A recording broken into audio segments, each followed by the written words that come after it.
Esta tarde, pues tengo un gran placer en presentarles a un gran amigo, más que un amigo, un hermano, que quisimos hacer este programa empezando el año porque, además que hay muchas cosas que se pueden hablar, el fin de año resultó bien interesante por las noticias que se estaban sucediendo en nuestro país.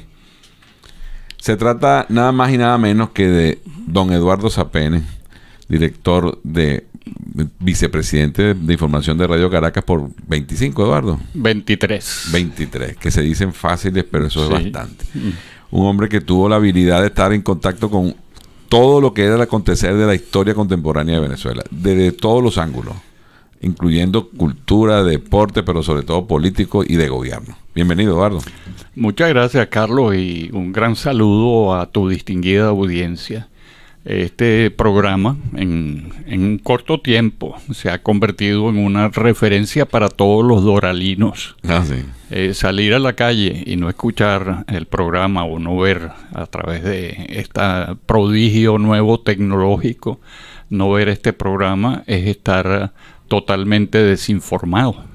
Así que te felicito. Gracias. Buen maestro he tenido. Y ya ustedes sabrán a quién me refiero. Lo tengo aquí enfrente de mí. Me ha ayudado muchísimo, Eduardo, y tengo que agradecerlo públicamente. Tus consejos y tu manera de que me has guiado en muchas cosas que uno... El primer gran consejo que tú me diste es: usted no es la estrella. Ese fue el primer gran consejo. La estrella es quien tienes enfrente. Eduardo Zapene hoy es la estrella. Entonces no soy yo. Sí, bueno, se va aprendiendo eso con el tiempo. Otra de las cosas que yo siempre le he recomendado a mis alumnos, a mis pupilos, es que el entrevistado es el importante.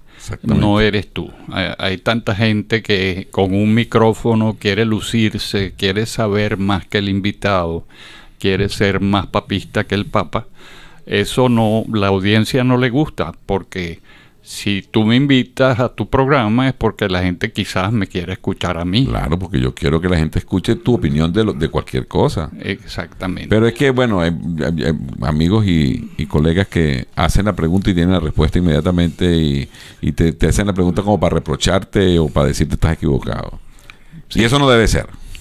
No, claro. Mira, se ha ido perdiendo, lamentablemente, todos aquellos principios básicos de los medios de comunicación, porque han proliferado las redes sociales, los medios tradicionales han desaparecido y evidentemente lo que académicamente era correcto, lo que practicábamos después de que pasábamos 5 años en una universidad, se ha ido perdiendo y hoy en día todo el mundo opina, todo el mundo califica. Todo el mundo es reportero. Todo el mundo es reportero, todo el mundo es analista y lamentablemente se han ido perdiendo las normas básicas del buen periodismo y de la buena comunicación. Sí, eso es verdad. Y tú ves que cualquiera ahora se abroga el derecho de decir las cosas y dar su opinión como una verdad, como su verdad es la única verdad. Sí. Y entonces a veces que uno no puede ni siquiera decir no, porque si no te caen encima, esa es la otra. Sí. Las redes se han convertido también en un sicariato.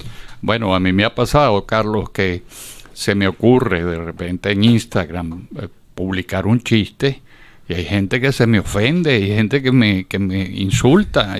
Yo digo, bueno, señores, pero ¿dónde está el sentido del humor de ustedes? ¿Y cuál es el problema que tú digas un chiste? Sí. ¿Cuál es el problema? Bueno, para que tú veas cómo está la sensibilidad de la gente en estos días. Y uno lo entiende. Han sido 23 años de un régimen duro, autoritario, dictatorial, que lo ha sometido a todo tipo de libertades. Ya tienes hasta prohibido reír en Venezuela. Sí. Es muy triste en el caso nuestro. Y hay mucho miedo. Hay mucho, como política de Estado, hay miedo, hay hambre, hay necesidad, hay control. No es lo mismo un periodista de antes hablando que el de ahora, porque tiene miedo de que le tomen represalias o se enamoren de él y ya hasta ahí llegó. Yo acabo de cumplir 50 años de periodista. El 15 de diciembre en mi promoción cumplió 50 años.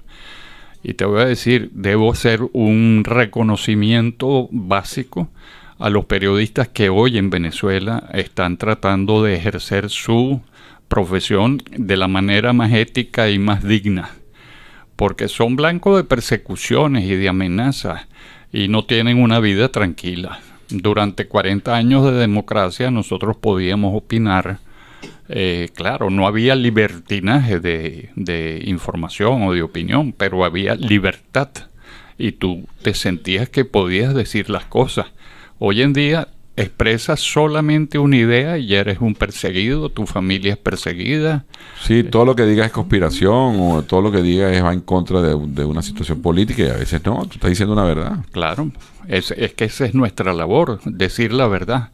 Un periodista que no diga la verdad está faltándole prácticamente a su juramento, así como los médicos tienen el hipocrático, nosotros también tenemos un juramento por la ética periodística. Y porque además de eso no deben dejarse, tú sabes, coercionar, ni se deben manejar, ni manipular, ni que sean tampoco tengan unas censuras previas porque censuras posteriores pueden haberlas porque cada quien puede hacer un juicio posteriormente, pero en las censuras previas, como se ha instalado en Venezuela, eso no puede ser, que está incluso en la Constitución.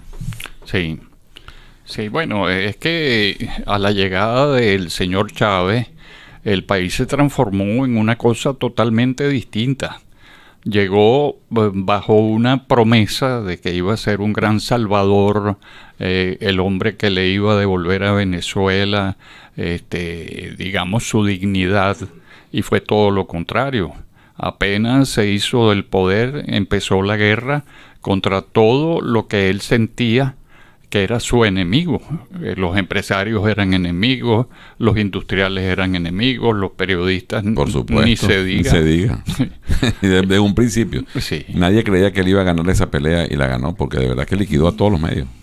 Los tiene sometidos, por lo menos. Bueno, fíjate, el año pasado solamente cerró 400 emisoras en un año. Nicolás Maduro. Imagínate. Emisoras de radio, entre esas que se llamaban comunitarias, más las emisoras de señal abierta. Pero son las que no le convienen, ¿no? Pero antes le convenían, porque ¿quién les dio el permiso? Porque eso no existía tampoco hace 22 años.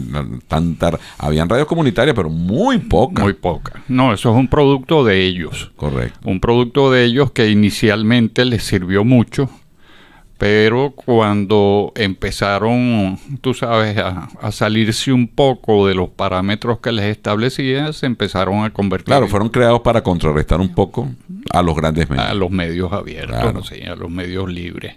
Mira, Eduardo, se acabó el 22 y hubo 3 noticias muy importantes al final, que son 3 muertes. Lo hablábamos cuando veníamos en el camino. Murió Pelé, que es deportista, murió el Papa Benedicto XVI y murió el interinato, que son 3 cosas que marcaron el final del año. Por supuesto que vamos a tocar el tema de Pelé, porque Pelé es un fenómeno. El Papa es el último teólogo, como lo llamaban, pero los que nos tienen a nosotros todos los días hablando es la muerte del interinato. ¿De verdad se murió el interinato? Yo sería muy responsable, estando el juego vivo, estando el juego todavía muy reciente, de emitir un juicio. Si murió el interinato, los asesinos del interinato cometieron un gravísimo error. Le han dejado el terreno abierto a la dictadura, el paso libre, sin alcabalas, y eso es muy peligroso, porque no sabemos exactamente a dónde va a parar todo esto. Pareciera, y te repito, no quisiera emitir juicios porque perdería mi seriedad. Claro. Pero pareciera que los mismos que apoyaron, insistieron muchísimo en la existencia del interinato. Recordemos que Guaidó no se designó él solo, eso es un mandato constitucional que a ese joven le tocó por azar, porque realmente en la línea sucesorial a quien le tocaba, en primer lugar, era a Leopoldo López, estaba inhabilitado. En una segunda instancia le tocaba a Freddy Guevara. Correcto. Y en una tercera instancia le tocaba a Juan Guaidó, estando los otros dos, uno inhabilitado y preso, y el otro en la embajada de España o de Chile, ¿no? Exactamente, asilado en una embajada, le tocó a Guaidó. Ahí comienza la guerrita, diciendo que Guaidó, como Napoleón Bonaparte, se había autocoronado, y todo lo contrario, la Constitución prevé esa figura del interinato cuando hay un vacío de autoridad. Recordemos que las elecciones que supuestamente había ganado Nicolás Maduro son unas elecciones cuestionadas, fraudulentas. No reconocidas. No reconocidas, en medio de un ambiente de mucha trampa y de mucha trácala.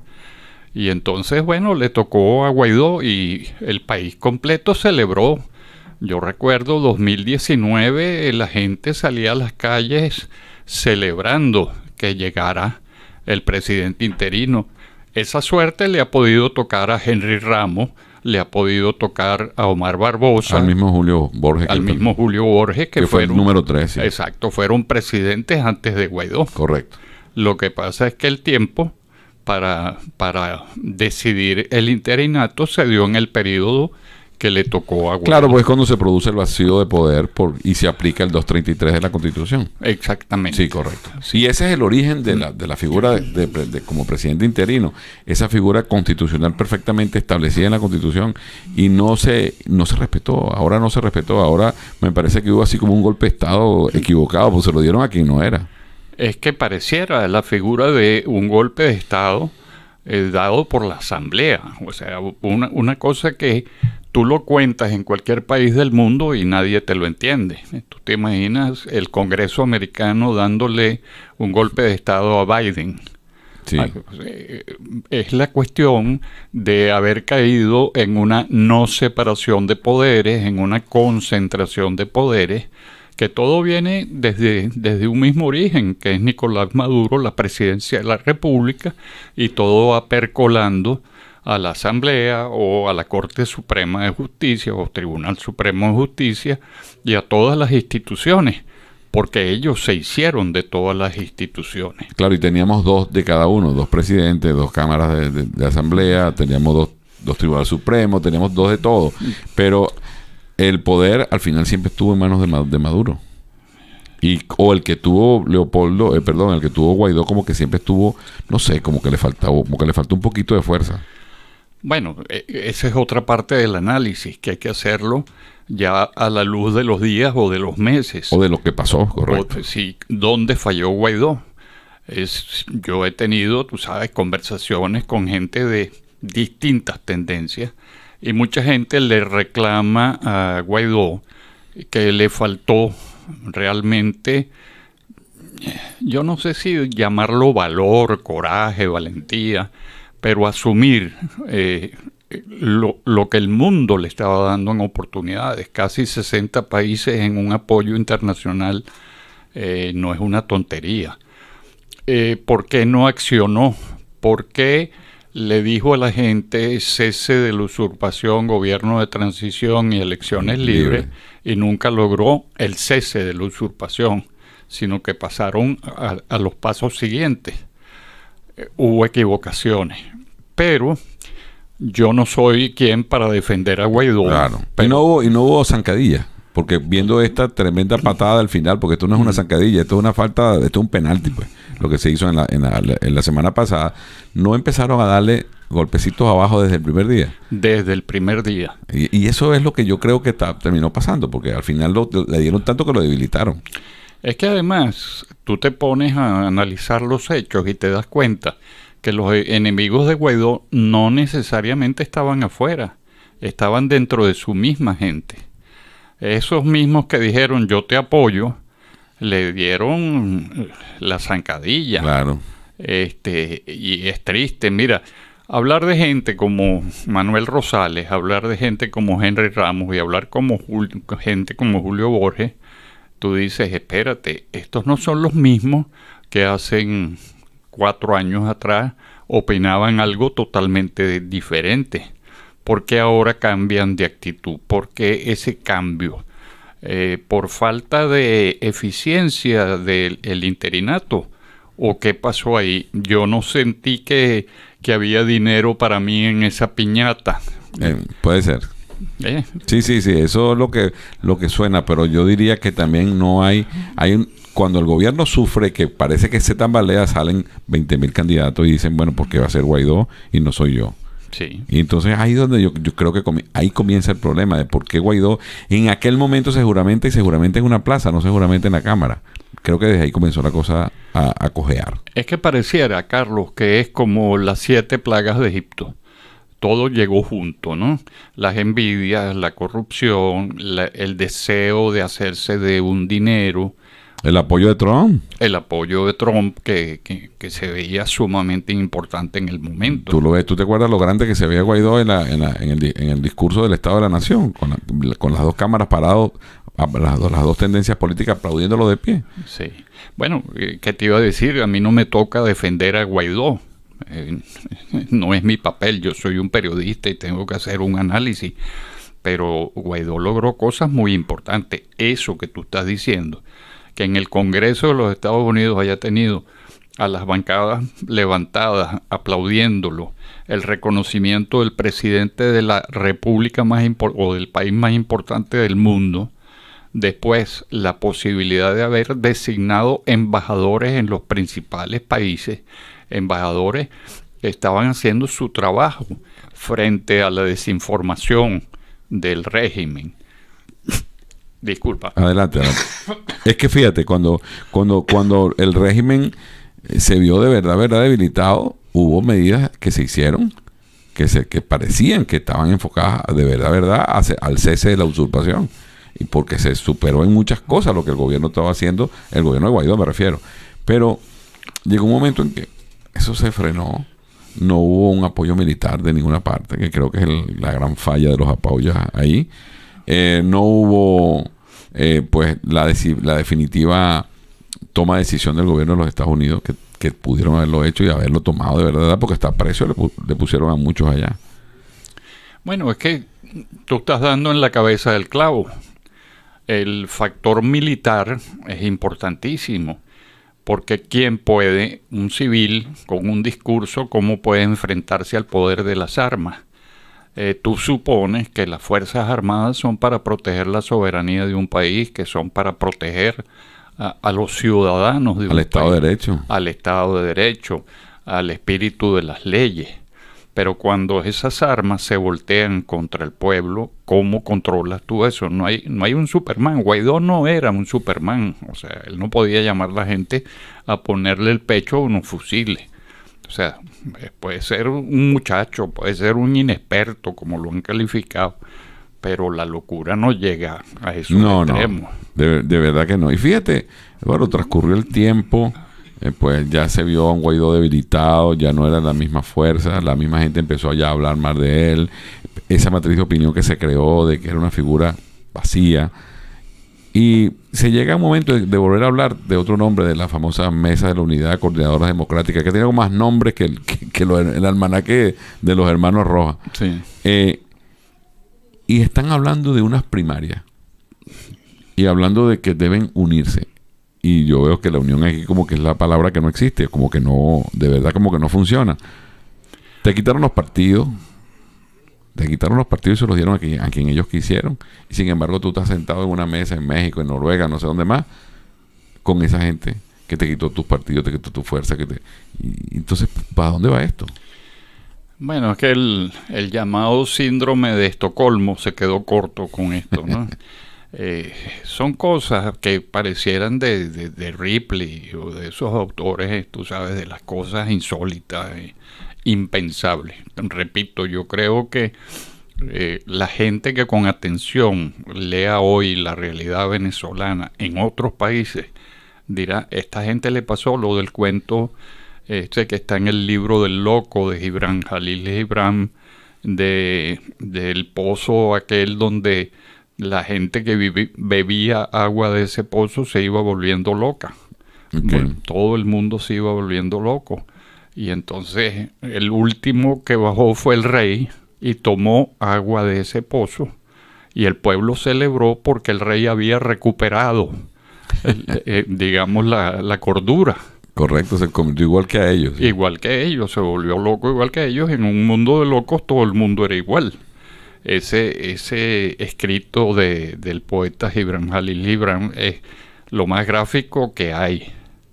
Eso está pasando en Venezuela. Hay una locura contagiosa donde todo el mundo va bebiendo de esa agua extraña. Sí, es como en las fiestas, es la hora loca. Yo lo he dicho ya, tengo varios días diciendo que lo que está pasando ahora es la hora loca. Es la hora loca. Porque partidos que estaban en el estatus de ese llamado G4 y que se rotaron la presidencia del Congreso por un acuerdo, el primero fue AD, el segundo fue Julio, el tercero fue Barbosa, el cuarto le tocaba al partido de Leopoldo y le tocó a Guaidó, y en ese momento se produce el vacío de poder y aplican el 233.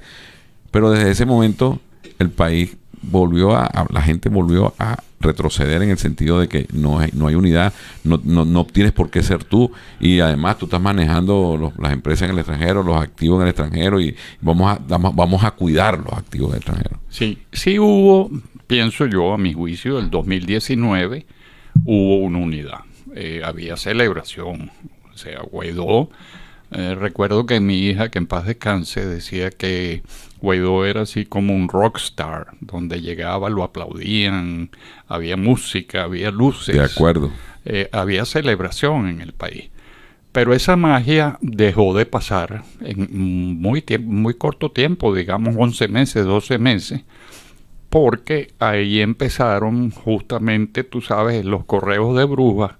Empezaron a buscar cada quien cómo me acomodo yo mejor dentro de este interinato.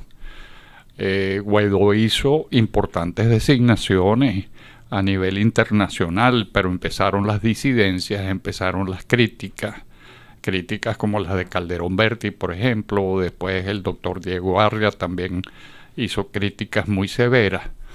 Y lamentablemente pienso yo que María Corina mismo. La misma María Corina. Esas observaciones fueron desatendidas por el equipo de Guaidó, para no echarle de nuevo toda la culpa a Guaidó. Sí, porque él tiene un equipo que además todos sabemos que él es su jefe, Leopoldo. Claro.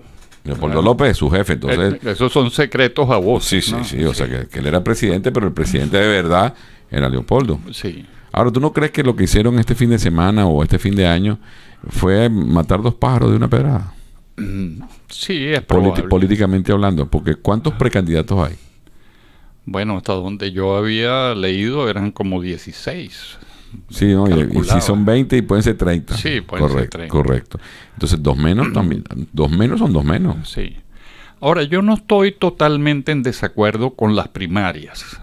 A mí las primarias me darían la sensación de ponerle un filtro a ese pescueceo, como lo he llamado yo en buen criollo, poner el pescueceo, para que de una vez por todas se decidiera quién es la figura y se descartara cualquier otro tipo de intento. La cosa se me empezó a complicar cuando me dijeron que esas primarias iban a ser regidas o controladas o supervisadas por el Consejo Nacional Electoral. Y ahí volvemos a otro dicho muy criollo: Samuro cuidando carne. Exactamente. Si tú vas a hacer un movimiento para elegir un líder de la oposición, el gobierno, el régimen o la dictadura no tiene nada que ver con eso. Es un acto privado de los ciudadanos venezolanos. Y además los partidos políticos que van a representarlos en el CNE son los mismos que ellos le quitaron a los otros y van a poner. Entonces, la AD de Bernabé Gutiérrez es la que va a estar como representante en el CNE. No la de Henry Ramos. No la de Henry Ramos. Y así la de Podemos, y así la del MAS, y así la de Primero Justicia y todo eso, que se los quitaron. Entonces tú vas a convivir con eso. Claro. Ahora, te repito, para mí la salida sería tener ese nombre, ese apellido, en unas primarias, pero decidido desde el punto de vista ciudadano, no desde el gobierno o el régimen no tiene nada que ver con ese proceso. Exactamente. Y hay la forma de hacerlo perfectamente a través de las universidades, claro, con la vigilancia de la Iglesia Católica y de instituciones. Y de instituciones internacionales como la misma ONU. Exacto. Que los va a revisar. Pero es que, fíjate, se están llevando a primarias y tú ves todo el lenguaje que se usó en estos días. Yo no sé cómo van a recoger esa agua que cayó en el piso.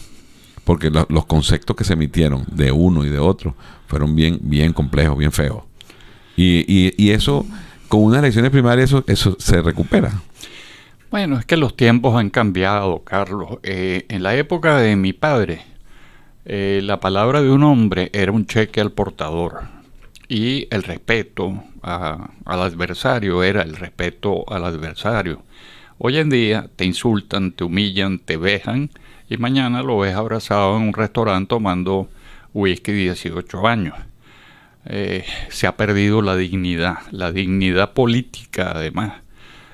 Mira, tú lees historia contemporánea, lees Betancourt, la vida de Betancourt, una vida bien interesante, donde trataban de adularlo, le llevaban regalos, le daban dádivas y el hombre devolvía los regalos. Devolvía, correcto. Eso hoy en día no existe. Ni soñarlo. Y eso han sido barros que ha traído las lluvias de Chávez, estos barros de indignidad, de corrupción. Es que ni siquiera guardan las apariencias. No se guardan. Es una cosa descarada. Y sí.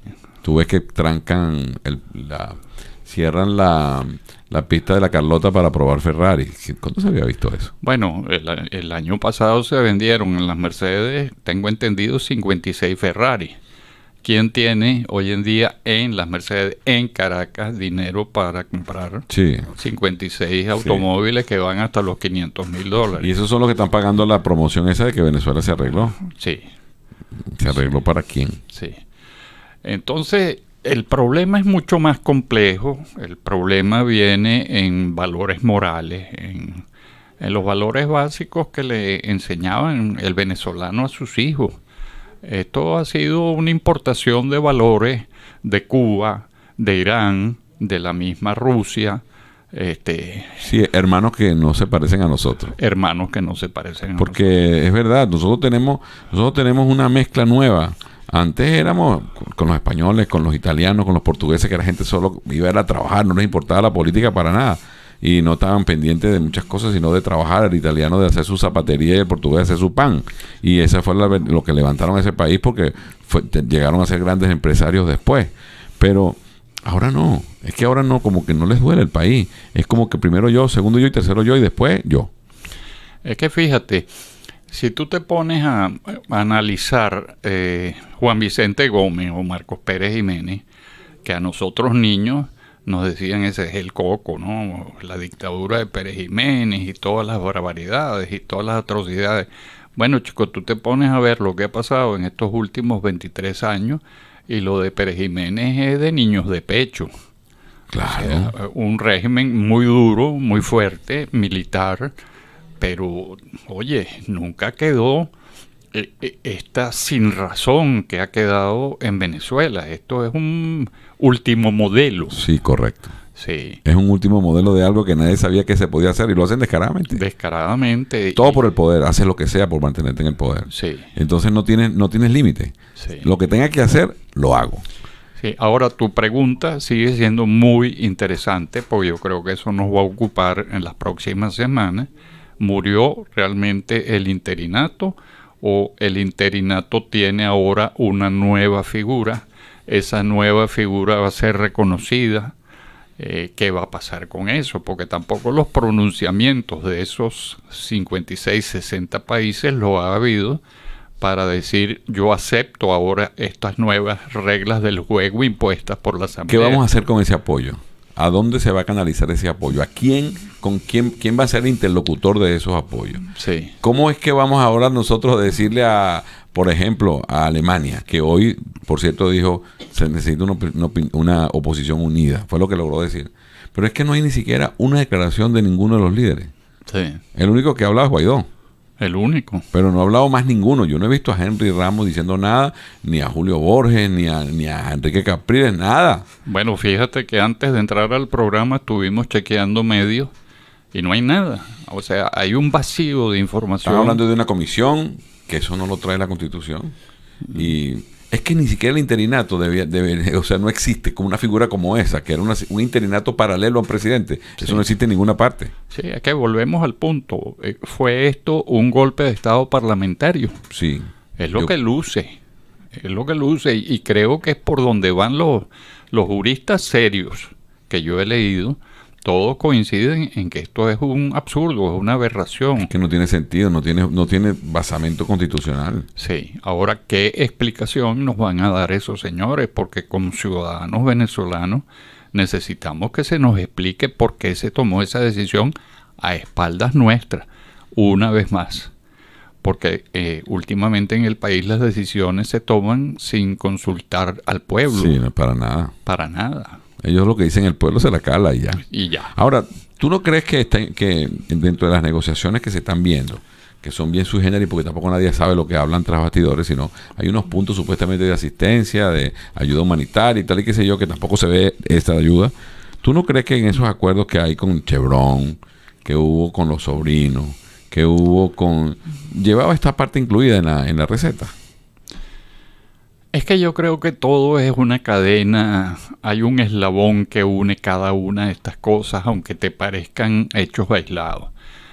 Mira, a mí no me extraña que, por ejemplo, por agarrar algo del sombrero del mago, el oro que está en la Gran Bretaña. Correcto. ¿Tú crees que ahí no hay un interés en ponerle la mano a ese oro? La parte de monómeros ahora... Además, con la intervención del nuevo gobierno de Petro en Colombia. Eso cambia mucho la posición. Citgo. Todo eso es parte de un entramado, por llamarlo de alguna manera. Que le digan a lo mejor, mira, ustedes van a administrar esto, pero liquídame a este. Claro. Puede ser, porque en la política como que vale todo eso y ahora hay muchos intereses. Sí. Todo el mundo tiene precio. Fíjate que cuando empezaron estas famosas mesas de negociación, propiciadas por el gobierno de Oslo y por factores internacionales, yo siempre puse en duda de que esas mesas de negociación llegaran cosas positivas, serias. Y no pasó, Carlos. Era hasta ridículo ver cómo te decían, ahora Maduro pide como condición que esté Alex Saab o que esté la esposa de Alex Saab, y tú decías, qué corta y qué pinche esa gente en una decisión de un país. O sea, era como llevar eso al mínimo minimorum, a lo que me interesa a mí en un momento, lo que me puede ensuciar. ¿Qué valor ciudadano puede tener eso? Una señora que está solicitada en su país, que anda huyendo de su país, por supuesto, lavado de dinero. Sí. El señor estaba preso antes de salir por también lavado de dinero. Entonces ahora es el que nos va a defender en una mesa de negociaciones democrática. Exacto. ¿Qué es eso? Y entonces ahí es donde te da tristeza, que tú dices, oye, el régimen, el interinato aceptó eso, cuando no ha debido aceptar ni siquiera la primera reunión. Porque lo que no tenía ninguna discusión es que debíamos lograr la salida de Maduro para buscar elecciones libres, sin Maduro en el poder. Y entonces... todo eso se cambió, las elecciones con Maduro. ¿Qué es eso? Espérate tú, ¿dónde está la garantía? ¿Dónde está lo que se estaba buscando? O sea, tú estás negociando con el que se va a quedar. Sí. ¿Quién le gana a Maduro unas elecciones con todo eso que está montado alrededor de él? Nadie. Entonces, yo no entiendo de verdad qué es lo que la oposición o los que se dicen llamar de la oposición están buscando con todos estos acuerdos. Sí. Porque van a una mesa de negociación, nadie sabe lo que ahí se dice, y siempre el mismo acuerdo, el acuerdo son estos 5 puntos. Y en ninguna parte, por ejemplo, se dice que los presos políticos deben salir. En ninguna parte. Lo fundamental no se dice. Correcto. Sí. Que van a designar un CNE imparcial, que es muy difícil, pero se puede hacer por lo menos el intento. Que van a depurar el registro electoral, por ejemplo. El padrón electoral. El padrón electoral. Que va a votar la gente en el exterior. Sí. Yo puedo apostar a mí. Por eso me dio, y me perdona María Corina, pero me dio un poco de risa cuando ella declaró, yo quiero ir a las primarias. Cuando se dio cuenta que se metió en el mismo saco que los demás, dijo, pero si quitan, si acomodan el padrón y si vota la gente del exterior. Sí. 2 cosas que ella sabe que no van a pasar. Sí. Porque no va a pasar. Sí. Es igual que el Tribunal Supremo de Justicia en el exterior. Mi amigo Tony Marval, a quien quiero y respeto mucho, le decía en una conversación que tuvimos aquí en la radio, ¿dónde está la primera ley anulada por ese tribunal? ¿Dónde está? ¿Por qué no se van preconstituyendo pruebas con leyes que debes declararlas ya inconstitucionales y nulas? Ninguna. Sí. Entonces, claro, se basa en que todo lo que hagan ellos es írrito, por lo tanto todos los resultados de eso son írritos. Sí. Pero decláralo.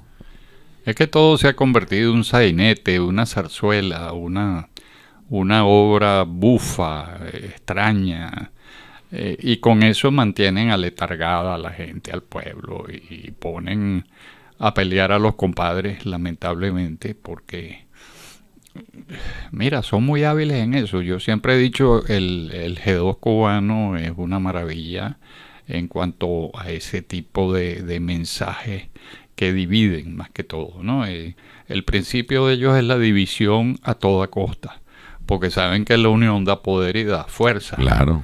Y lamentablemente, chicos, gente que uno toda la vida pensó, gente muy inteligente, muy venezolanista, lamentablemente han vendido sus principios y han traicionado sus principios. Aquí hay protagonistas, Carlos, de los mismos que le pusieron las zancadillas a Carlos Andrés Pérez. Los mismos. Los mismos, no nos engañemos. Y si imagínate tú, si le hicieron la cama a Carlos Andrés Pérez con toda su astucia política, con todo lo que significaba Carlos Andrés Pérez para Venezuela en ese momento, no le iban a poner zancadillas a este muchacho que viene además de las filas del movimiento estudiantil. Que está muy jojoto. Sí, claro. Comparado con lo que tú estás nombrando a la gente. Porque a mí me decía el doctor Aristigueta Granco, que lo conseguí estos días en un restaurante, a quien le mando un gran saludo, por cierto, que me decía, es increíble que estén hablando de que la figura de Guaidó no es fresca. Y él me decía, ¿y Henry Ramos es una figura fresca? Y Julio Borges es una figura fresca, Marquina es una figura fresca. Sí. Entonces, no, más fresca que ella es la de Guaidó, vamos a estar claros. Yo tampoco estoy pues yo siempre dije en mis opiniones de radio, y lo que me han llamado es, quite a Guaidó, pero quítelo con razón. Sí. Y mantenga el interinato con una figura que debe seguir. Porque estás acabando con lo único que te está frenando y que te están apoyando en el exterior. Sí. ¿Y ahora? Bueno, a mí me pasó, chico, que yo le fui perdiendo, llamarlo de alguna manera, ilusión al proceso Guaidó. O sea, te repito, 2019 lo veíamos, oye, por fin se presentó el hombre, llegó ese líder emergente que siempre te dicen que aparece en la historia. Exacto. Y después me fui desilusionando, lamentablemente, porque esperaba unos resultados y esos resultados nunca llegaron. No porque yo fuera un iluso, sino porque esos resultados me los estaban prometiendo y claro, no me los cumplieron. Exactamente. Y hay tanta gente bajo ese espíritu de decepción, de desilusión. Que como tú decías antes, un gran trabajo hecho por el gobierno de que te desilusiona y te separa. Sí. Y ellos, hasta las desuniones de ellos las manejan. Sí. Y las mantienen ahí como cartas de naipe que si se quitan se caen, pero se mantienen así. Sí, claro. Y eso es lo que está pasando. Del lado acá hasta el conde ahora es candidato. Sí.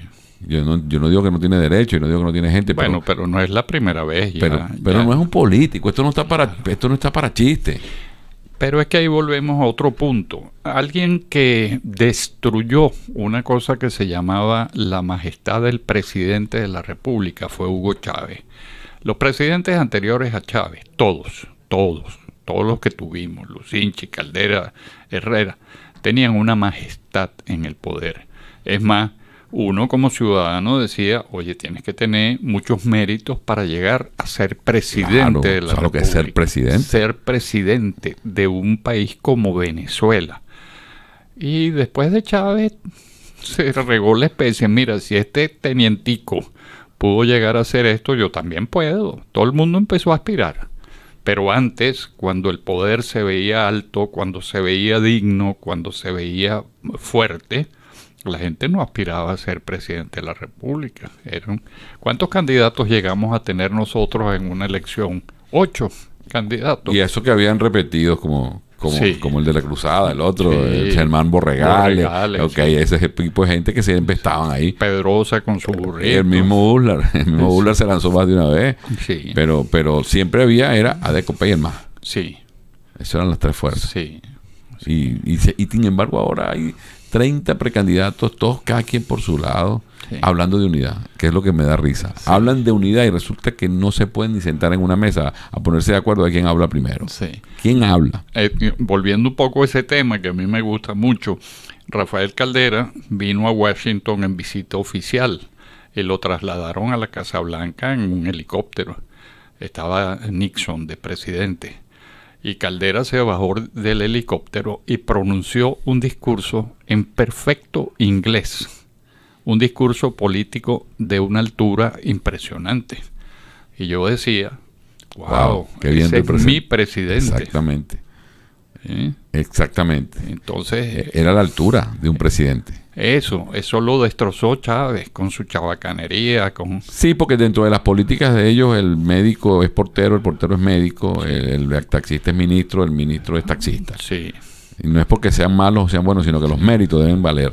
Sí. No es malo ser médico, ni es malo ser taxista, nada, eso son todos honorables, pero sí. Un taxista no está hecho para ser ministro.